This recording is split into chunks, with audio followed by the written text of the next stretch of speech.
We are looking at how to pronounce this name from Italian. How do you say it? In Italy, it is said as Gian. So essentially you can replace GI with the sound of a J, and the I is just there to indicate that the G is not hard before an A. Gian. We are looking at how to pronounce this name from Italian.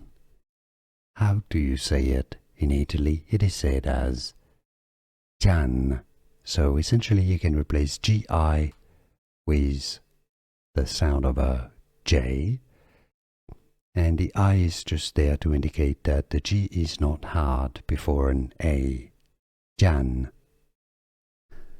Here are more videos on how to pronounce more confusing words and names too many mispronounced. Like this video if you found it useful. I appreciate your support. I'll see you soon and thanks for watching.